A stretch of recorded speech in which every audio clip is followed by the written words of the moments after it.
and I think it's going to be improving some more.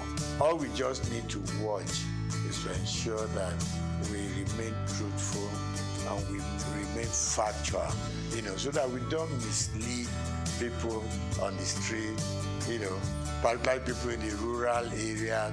One day you just see everybody running helter-skelter. You just see everybody running helter-skelter because somebody posted a news that is not correct. So we need to watch that and put some more control. But I like the growth in the media space.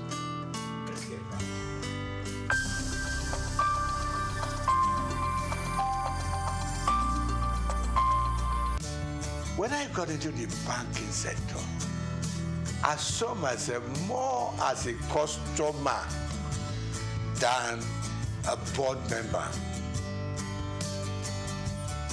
I haven't been a journalist, which I still am. I wrote so much about what consumers or customers were going through in the banks. It was the period of tally number, Remember this commercial, where somebody carried a mat. I said, what are you carrying a mat in the bank? I want to lay down here because I know before I get my money, I will have slept once or twice and woken up, So I was very consumer oriented. When I got into the banking system, a couple of times, my board members will ask me, are you on the board or you are still a customer? I said, first and foremost, I want to remain a customer of the bank who will come into the bank and get properly served, who will come into the bank and feel like human, who will come into the bank feeling important, because it's your money in the bank. Even if it's only 1,000 naira, it's your money.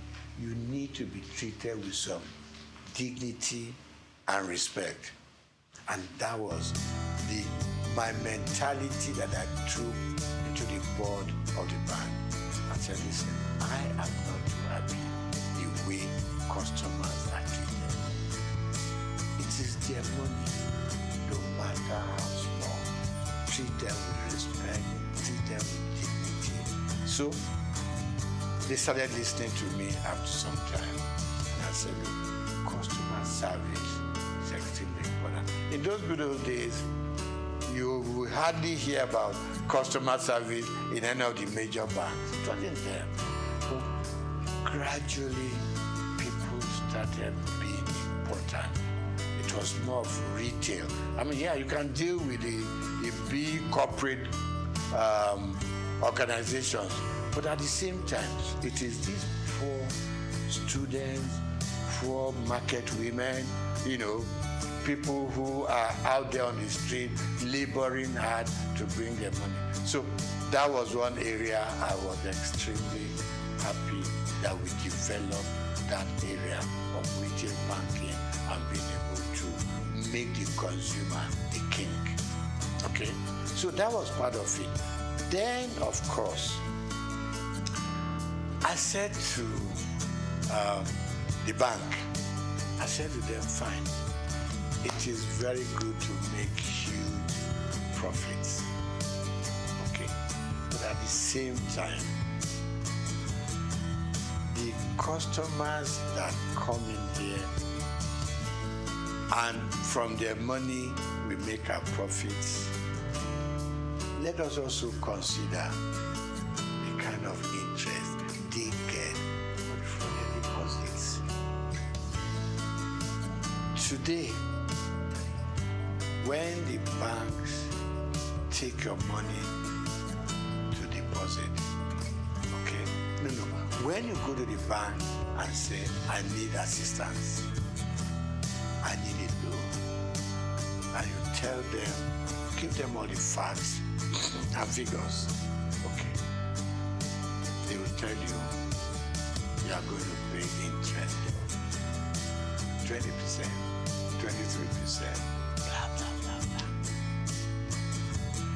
When they take your money to put in the bank. They give you an interest of 2%, 3%, 4%. And I just couldn't live with it. I mean, if you are giving me a loan, you're charging me so much. When I put my money there, it's also a loan to you. Why will you give me with 2 or 3%? And I thought the system wasn't quite right. It was too skewed towards the bank than the customer.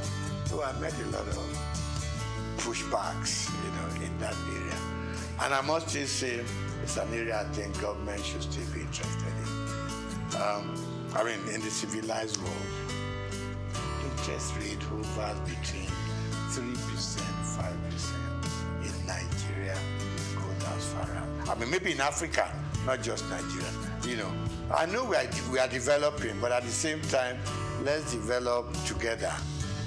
For both those that we are taking in their money and for those we are giving money to, so there be some level of balance. So I really worked hard in that area. I may not have fully succeeded. Then I think finally, one other thing that I think I was able to do at the bank is our staff also requires some upliftment. And certainly banks started, employing senior people. They started moving people up. They look more at the system now than just ownership. So generally, of course, more banks have come into the scene. A lot of new banks, so people can spread out, and salaries started going up for bankers and all that. But of course, requirements were also extremely high. So generally, I think today we have a much stronger banking system, and we are still growing.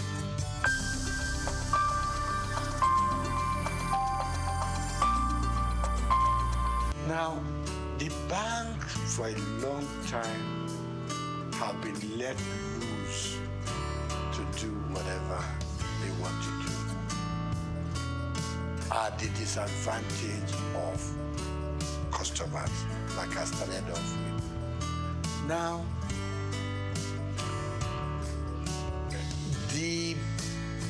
our leaders, and when I say leaders, let me point on just our presidents. The system was such that our presidents could do anything they like with the banks. It was almost an extension of the State House. You just pick up your bell and you ring, and the governor of Central Bank will come shaking, because you had the power to bring him in and fire him. So he had to respect everything that the president wants. And it's wrong. This time around, I can say, even in some parts of Africa, you couldn't run the central bank the way we run it here. All the CBN governors wanted to do, please the president, and you are free to do whatever you want to do. And it's wrong. It's wrong. Take even Britain here. Have you ever heard this kind of relationship between the Prime Minister of England and the CBN? No. Everybody has his mandate. In places, in climes like that, the president doesn't call up the central bank governor. Go and do this. Go and do that. Exchange rate should be done. Change your policy to be done. That's part of the problem we've had in this country. So the last government and their CBN just run this country to their whims and caprices. You leave your monetary policy. In fact, you were running both monetary and fiscal at the same time. You took the Minister for Finance, for instance, and you have no dealings with him or her. You ran their own programs for them, and you did things that they should do, but they couldn't query you because the president, had your back. So a lot of things went wrong. And the result is now here for all of us to see. So look at the changing of redesign, what they call redesigning of the currency. Now we know there are so many ways you should have done it.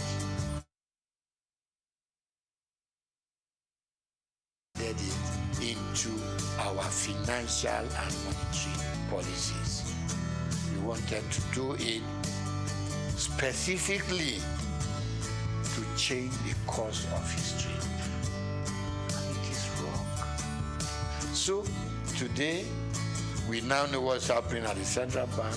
In fact, if the true story of what went on in the last 8 years was told, I don't know what will be left of this country.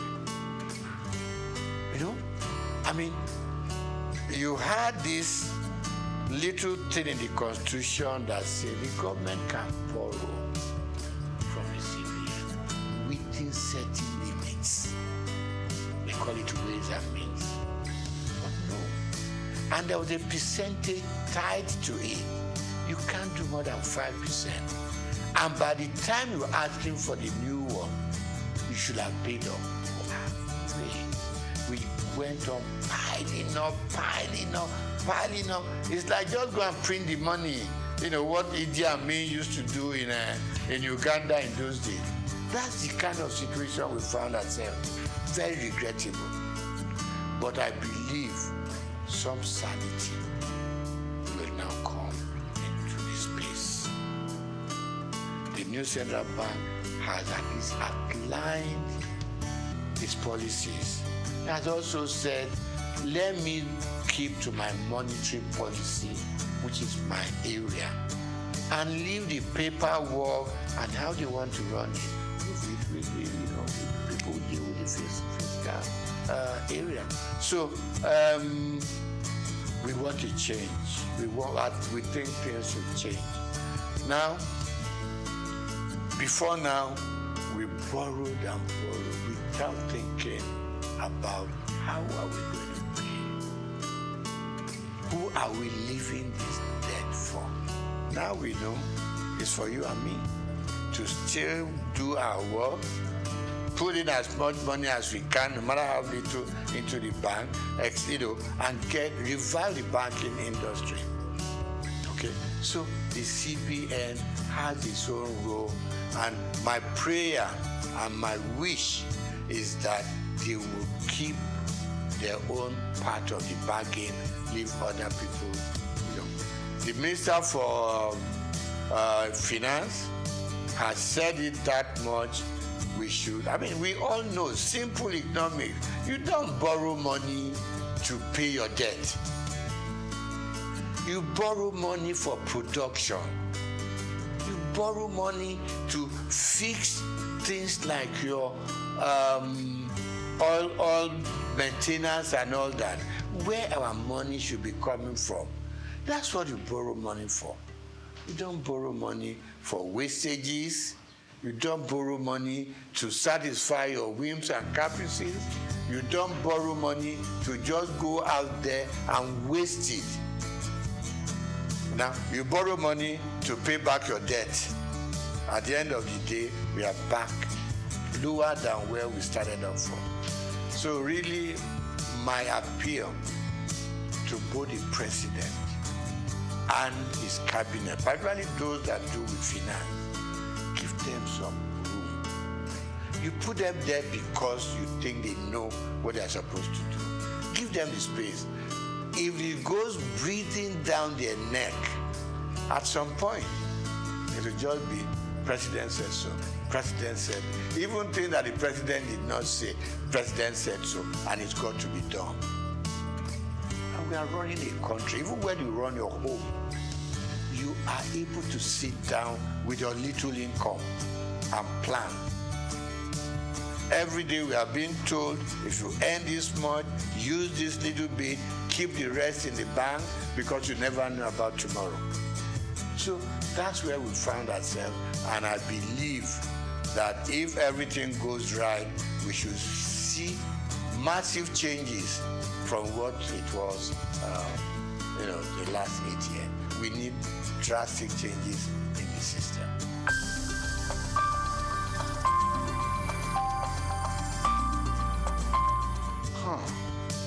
My mom in Abalinde used to say to me, when I want to be lazy, he will make sure you do what she wants you to do. And he will remind you that hard work doesn't kill.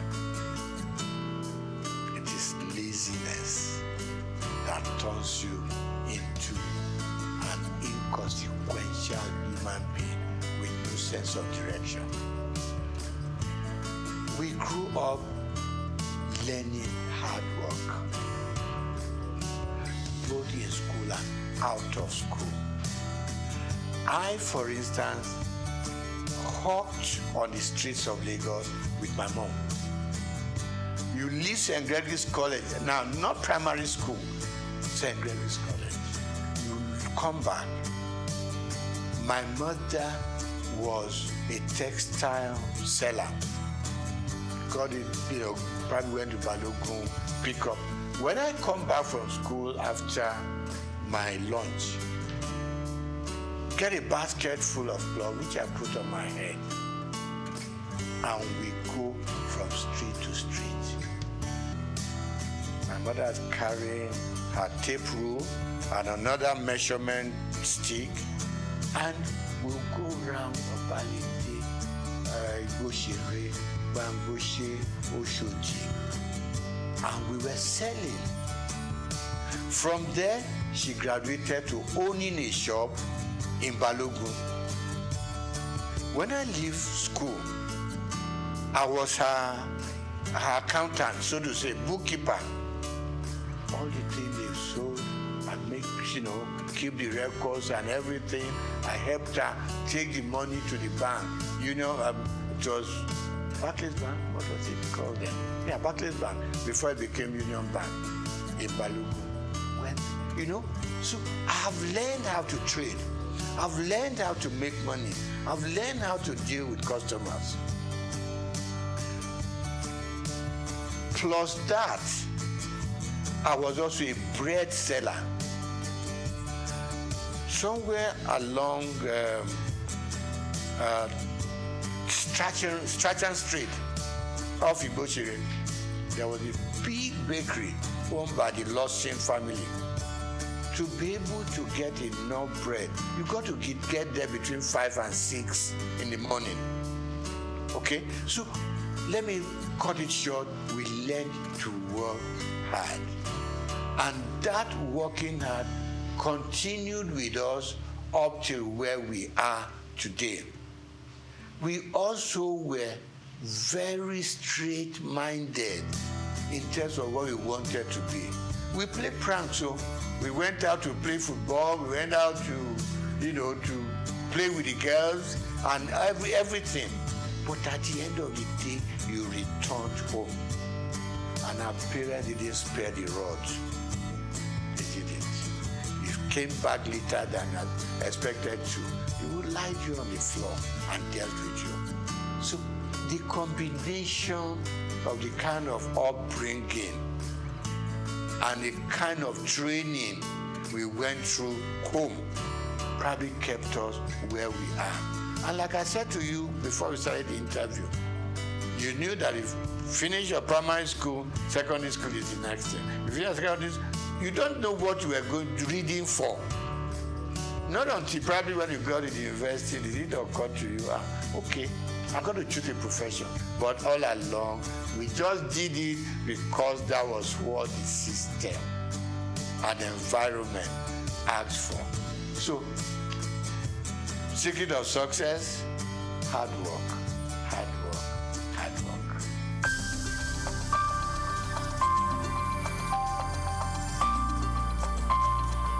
No. I had a father who was very finicky about appearance. When I lived on Igboshere Road, our church was on Louis Street, so to say, walking distance. He taught me how to wear full agbada right from primary school, secondary school. I mean, today, you just wear buba and shokoto, you go to church. Never was that happening. It's got to be full. Right. Then from there, by the time you got into, I mean, my father died while I was in university. Before then, he was always having this very thin bow tie, not this bigger one, bigger sizes now. Thin, you know? Even when his dress is khaki and khaki, he still had it on. So I admired him, but initially I was on my long time, up till a point, and I look back at some photographs we took when we were in the secondary school, and I thought, no, let me go back to those old days. Some people tell me it makes you look old. I said, I don't mind, you know, but these days I have just acquired that fashion taste, you know, which has suddenly become my, what do you call it? Become what I'm known with. And I enjoy it. And I encourage people, once in a while, put on your bow tie. It makes you look good, makes you look impressionable, it makes you look a serious person, and it makes people take a second look at you.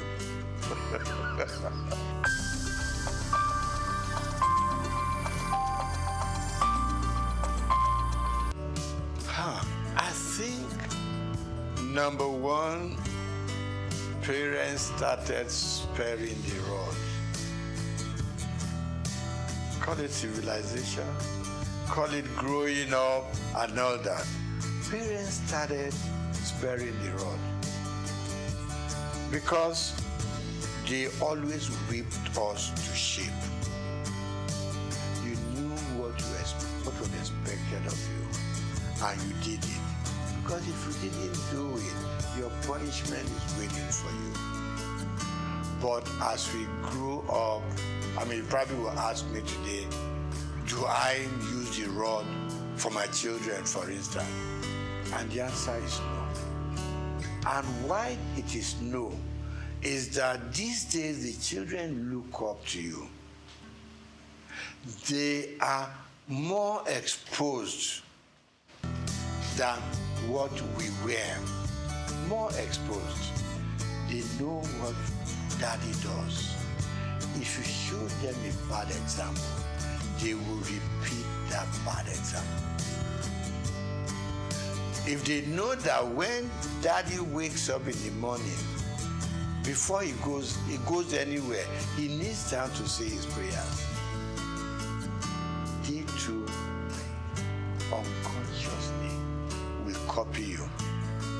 If they know that when dad goes out, he comes back certain time. It doesn't come in at 1 a.m., 2 a.m. Subconsciously, they too will know there's something that this old man sees that doesn't make him go out all night. So they copy from us. But then, like people say, I don't know how correct it is, that these days people are so busy looking for money. They all over the place, they abandon the home to nannies and housemates and all that, and the children a lot of the time are on their own. But people like you and I, for instance, probably had housemates in the house. You see, but the work that the housemaid